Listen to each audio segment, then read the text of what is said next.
Hello guys, നമുക്കിന്ന് ഒരു പുൽക്കൂട് ഉണ്ടാക്കാം. പെട്ടി വെച്ചിട്ടാണ് നമ്മൾ പുൽക്കൂട് ഉണ്ടാക്കാൻ പോകുന്നത്. ഇതിങ്ങനെ ഓപ്പണാണ്. നമുക്ക് ട്രൈ ചെയ്ത് നോക്കാം. നമ്മൾ പുൽക്കൂട് ഉണ്ടാക്കാൻ വേണ്ടിയിട്ട് കുറച്ച് സാധനങ്ങൾ മേടിച്ചു. നമ്മുടെ കയ്യിൽ ഒരു സാധനം ഇല്ലായിരുന്നു. ഫസ്റ്റ് തന്നെ ഈ ഒരു സംഭവമാണ്, നല്ല തിളക്കമുള്ള സാധനം. പിന്നെ നമ്മൾ മേടിച്ചത് ഇതാണ്, ഈ സംഭവം. ഇത് എത്ര 100 രൂപ, നല്ല റേറ്റ് ആ സാധനത്തിലൊക്കെ. പിന്നെ നമ്മൾ കുറച്ച് വേണ്ട ഈ മണികളൊക്കെ മേടിച്ച്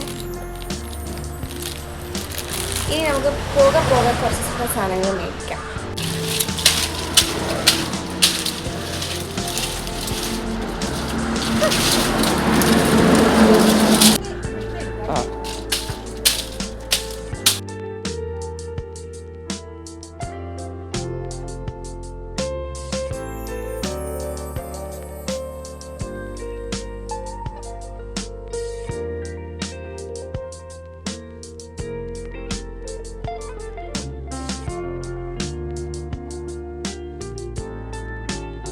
അതേണ്ടേ, ഈ ഇടത്തെ കൈ വലത്തോട്ടിട്ട്